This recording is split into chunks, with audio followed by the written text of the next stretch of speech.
ಅಫ್ಜಲ್ಪುರ ತಾಲೂಕಿನ ಕರಜಗಿ ಗ್ರಾಮದಲ್ಲಿ Shri Sadguru Yallalingeshwara PUC coaching centre ಶಾಲೆ ಉದ್ಘಾಟನೆಯನ್ನ ಮಾಡಲಾಯಿತು. ಈ ಪಿಯುಸಿ ಕೋಚಿಂಗ್ ಸೆಂಟರ್ ತೆರೆದಂತಹ ಲಕ್ಷ್ಮೀಪುತ್ರ ಸುಲ್ತಾನ್ಪುರ್ ಅವರು ಮಾತನಾಡಿದರು.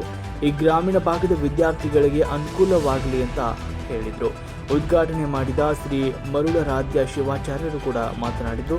ಈ ಪಿಯುಸಿ ಕೋಚಿಂಗ್ ಸೆಂಟರ್ನ ಸದುಪಯೋಗ ಪಡೆದುಕೊಳ್ಳಿ, ಒಳ್ಳೆಯ ಶಿಕ್ಷಣವನ್ನು ಪಡೆದುಕೊಳ್ಳಿ, ಹಾಗೆ ಸಂಸ್ಕಾರ ಕೂಡ ಮುಖ್ಯ ಅಂತ ವಿದ್ಯಾರ್ಥಿಗಳಿಗೆ ಕಿವಿ ಮಾತು ಹೇಳಿದರು.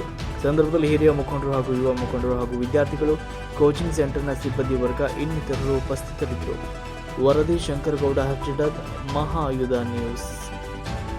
ದಿಂದಲೇ ಬೇಡುತ್ತಾ ದಿಕ್ಕೆಟ್ಟ ಮನಗಳಿಗೆ ದಾರಿ ತೋರಿಸೋಣ, ದೀನತೆಯ ತೊರೆದು ದಾನಿಗಳಾಗೋಣ, ದಾರಿದ್ರ್ಯತೆಯ ತೊಲಗಿಸಿ ದೃಢತೆಯೊಂದಿಗೆ ಬೆಳೆಯೋಣ, ದೀಪ್ತಿಯಲ್ಲಿ ತಪವನ್ನು ಅಳಿಸೋಣ, ದೇವರು ಬೇಡುತ್ತಾ ತಪೋಭಗ್ನರಾಗಿ ದುಃಖ ದುನ್ಮಾನಗಳ ಮರೆತು ಧನ್ಯತೆಯ ಪಾತ್ರರಾಗೋಣ. ಜ್ಯೋತಿ ಬೆಳಗುತ್ತಿದೆ, ಜ್ಯೋತಿ ಬೆಳಗು. ಭಾರತ ದೇಶವನ್ನ ಸೃಷ್ಟಿಸುವಂತ, ಭಾರತ ದೇಶವನ್ನ ಒಂದು ಒಳ್ಳೆಯ ಸ್ಥಾನಕ್ಕೆ ಒಯ್ಯುವಂತಹ ಕಾರ್ಯಕ್ರಮ ಏನು ಅಂತಂದ್ರೆ,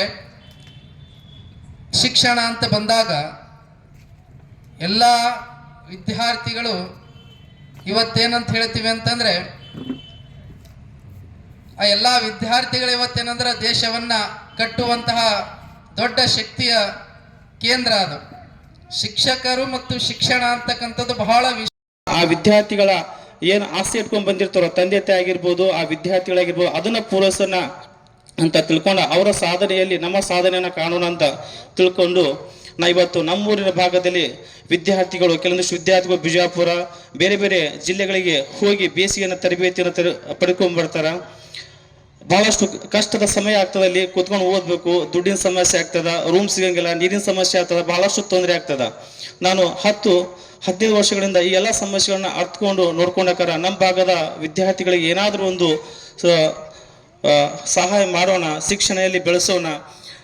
ಎಲ್ಲ ವಿದ್ಯಾರ್ಥಿಗಳು ಹಾಳಾಗೋದು ಎಲ್ಲಪ್ಪ ಅಂತಂದ್ರೆ ಈ ಟೀನೇಜ್ ಅಂದ್ರೆ ಈ 10 ನಂತರ ಏನು 11-12 ಇರ್ತಲ್ಲ, ಅದೇ ಲೈಫ್. ಆ ಲೈಫ್ನಲ್ಲಿ ಅವರು ಎಷ್ಟು ಟರ್ನಿಂಗ್ ಪಾಯಿಂಟ್ ಸ್ಟಿಕ್ ಆಗಿರ್ತಾರೋ ಅಷ್ಟು ಅವರು ಜೀವನದ ಸಕ್ಸಸ್ಫುಲ್ ಆಗಿ ಹೊರ ಹೊಮ್ತಾರ. ನಾವು ನೋಡ್ತೀವಿ, ಟಿವಿ ಒಳಗೆ ಕೇಳ್ತೀವಿ, ಪೇಪರನ್ನು ಓದ್ತಾ ಬರ್ತೀವಿ.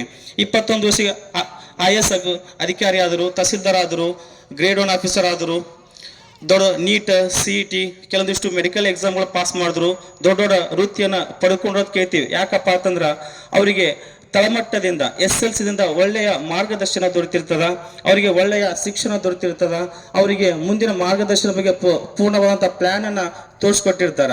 ಸೊ ಎಲ್ಲಿವರೆಗೂ ಮಾರ್ಗದರ್ಶನ ಸಿಗಂಗಿಲ್ಲೋ ಅಲ್ಲಿ ತನಕ ಯಾವ ಒಬ್ಬ ವ್ಯಕ್ತಿಯು ಸಾಧನೆಯ ಪಥದಲ್ಲಿ ಸಾಧ್ಯ ಆಗಲ್ಲ ಅಂತ ತಿಳ್ಕೊಂಡು ಇವತ್ತು ನಮ್ಮೂರಿನಲ್ಲಿ ನಾವೊಂದು ಸಣ್ಣದೊಂದು ಪ್ರಯತ್ನ ಮಾಡ್ತಾ ಇದ್ದೀನಿ.